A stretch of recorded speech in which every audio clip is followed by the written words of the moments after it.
अनुष्ठित है श्रमिकों निरापद स्वास्थ्य और सामाजिक सुरक्षा सह शून्य क्षति संपर्कित कर्मशाला। दुर्घटना रहित शून्य क्षतियुक्त कर्मक्षेत्र सृष्टि शिल्पानुष्ठान मान भूमिका उपरे अत्यधिक गुरुत्व।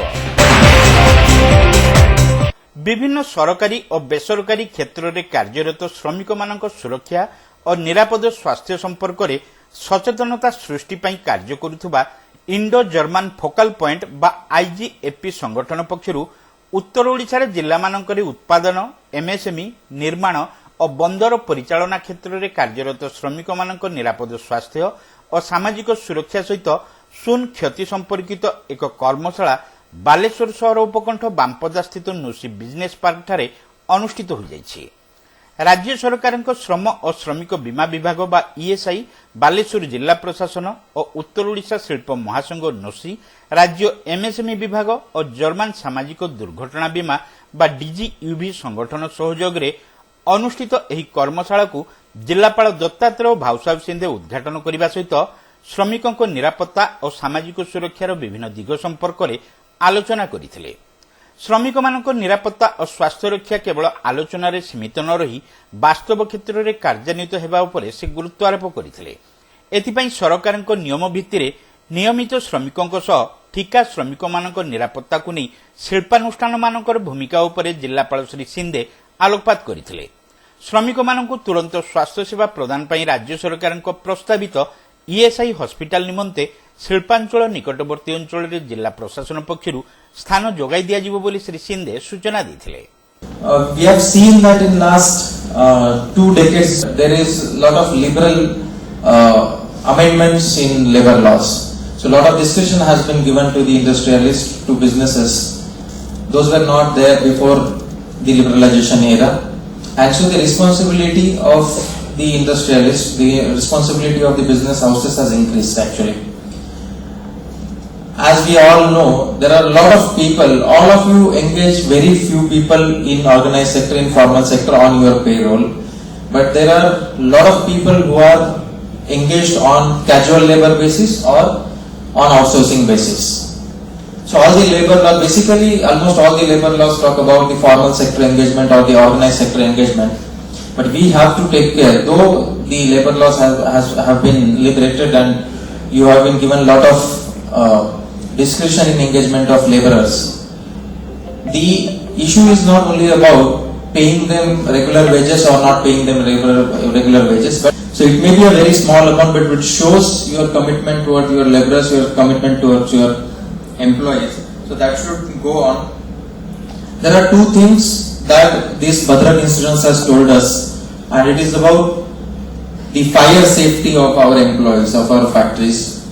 So we had dedicatedly started a campaign to check fire safety and check the safety of especially smelters and the boilers of the industries where the smelting is going on. And we have given some findings, fire department and the inspector of factories and boilers have given some findings to those respective factories. I request all of you to kindly comply to those findings and to take care of your laborers. Like ESI hospital, so lastly I will just tell you that ESI hospital, they needed some land. We have shown them 3 lands, but the land that they finally selected has already been allocated to some other industry. So we will be, by this weekend, we will definitely provide them 5 acres land in industrial areas. That will not be an issue. And we must thank ESI actually for upgrading their hospital from 30-bedded to 100-bedded hospital. They were originally proposing 30-bedded hospital, but now because of the efforts of everyone, they have proposed 100-bedded hospital, which will go a long way in actually taking care of our employees and our industrial sector. एही कर्मशाला रे राज्य सरकार श्रम और श्रमिक बीमा विभाग प्रमुख सचिव आर सांत्वना गोपालन वीडियो कॉन्फ्रेंस रे जोग दे विभिन्न क्षेत्र में कार्यरत श्रमिक मानक उत्तम स्वास्थ्य सेवा प्रदान पई ईएसआई माध्यम रे जोगाई दिया जाउथुबा सरकारी योजना संपर्क में आलोकपात करथिले। विभागीय उपसचिव निरंजन जेना और राज्य श्रमिक बीमा विभाग आरडी पार्थसारथी पंडा एथिरे जोग दे वक्तव्य प्रदान करथिले।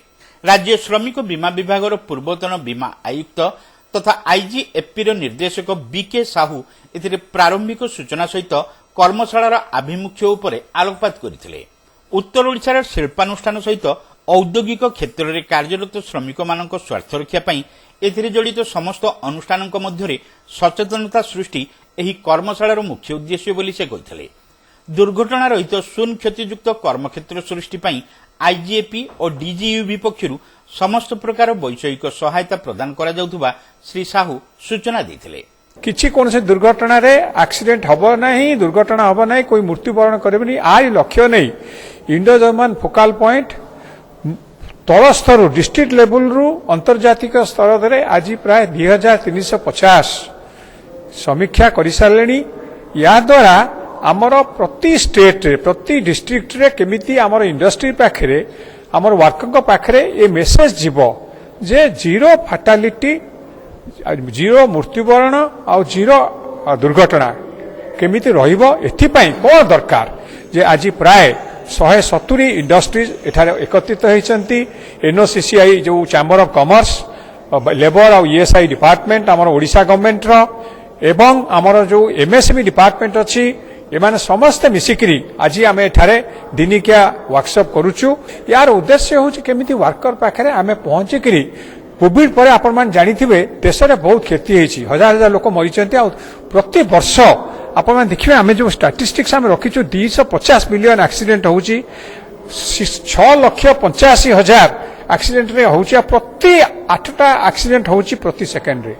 एटा केमिति बंद हबो? कारण या द्वारा परिवार क्षति होउनी, सोसाइटी का क्षति होउछि, देशर क्षति होउछि। अने इंडस्ट्री वर्कर सेफ्टी ऑफिसर जायकि 300-500 वर्कर पाखु जीवो। आपण देखंतु आ द्वारा 3 कोटी वर्कर मान पाखरे ये पहुंची जीवो। यही टाइप उद्देश्य होउछि चैंपियन क्रिएट करबा जे जाहिकरी केमते अवेयरनेस रहिबो। आ काली आपण देखिबे एही बालेश्वर इंडस्ट्रियल एस्टेट रे एही चैंपियन मान को थुरे प्रति इंडस्ट्री रे जेमते पहुंचीबो, जेमती बालेश्वर रे बदे जो 20 लाख आपणकर श्रमिक इंडस्ट्री मान अछंती समस्त पाखरे काली नारा लागिबो आमे होउछु जने सुरक्षित वर्कर, सुरक्षित इंडस्ट्री, एठार एक्सीडेंट हबनी। आ बालेश्वर सुरक्षित शहर भाव स्मार्ट सिटी जो कहते smart zero accident city industrial centre हे रहिबो।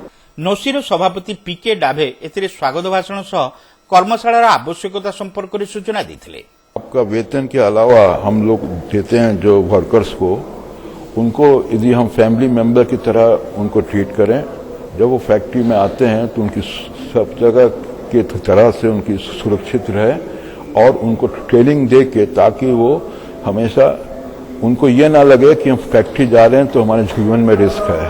तो उनको इस व्यवस्था के साथ हमें हर फैक्ट्री में अपनी व्यवस्था बनानी है। इसका ये वर्कशॉप है जिसके लिए हम लोग सब इंडस्ट्रीज 5 डिस्ट्रिक्ट से हम लोग ने रिप्रेजेंटेटिव्स को आमंत्रित किया है। यहाँ पर केवंझर, भद्रक, जाजपुर, मयूरभंज, बालासोर, और हम लोग एक कोशिश कर रहे हैं कि हर इंडस्ट्री में हम लोग ट्रेनिंग के द्वारा इसका जो इम्पोर्टेंस है कि हमारा जो वर्कर है वो जब फैक्ट्री में आए तो बड़े ही आनंदित होकर आए, खुश होकर आए कि हम इस जगह जा रहे हैं जहां हमारा जीवन सुरक्षित है। समस्त के प्रयास से ये साई हॉस्पिटल यहाँ पर होने वाला है जो 100 बेड के हॉस्पिटल जो आपका रहेगा, जिसकी अति आवश्यकता थी क्योंकि यहाँ के लोग को या तो भुवनेश्वर जाना पड़ता था या कटक जाना पड़ता था। तो ये जो इंडस्ट्री को और प्लस जो कर्मचारियों को ये बहुत अच्छा लाभ होगा। प्लस एक तो कॉन्फिडेंस लेवल जो नए इंडस्ट्रीज आ रहे हैं उनमें भी ये आएगा कि यहाँ पर एक ईएसआईसी हॉस्पिटल है जिसके द्वारा वो अपने वर्करों का ख्याल रख सकते हैं। नोसीर संपादक चंद्रप्रकाश भर्ती आशेष समस्त को धन्यवाद देते। पर अनुष्ठित वैषयिक अधिवेशन में शिल्पानुष्ठान विपद एवं केमिकल, बायोलॉजिकल, रेडियोलॉजिकल और न्यूक्लियर विभाग general manager doctor Malay Kumar Pradhan, ISSA रो secretary general Sigrid Roth, L and T रो परिवेश, स्वास्थ्य और सुरक्षा विभाग मुख्य डॉक्टर कृष्णा निर्माल्य सेन, कल्याणी विश्वविद्यालय रो शरीर शास्त्र विभाग मुख्य प्रोफेसर सुभाषिष साहू, टाटा स्टील फेरो एलआईजी रो वैषयिक विभाग सीनियर मैनेजर आशीष शतपथी, मानव संबल उपदेष्टा तथा व्यावसायिक प्रतिष्ठान प्रशिक्षक डॉक्टर अशोक कुमार साहू प्रमुख श्रमिक मानक सुरक्षा और स्वास्थ्य संपर्क में वक्तव्य प्रदान करथिले।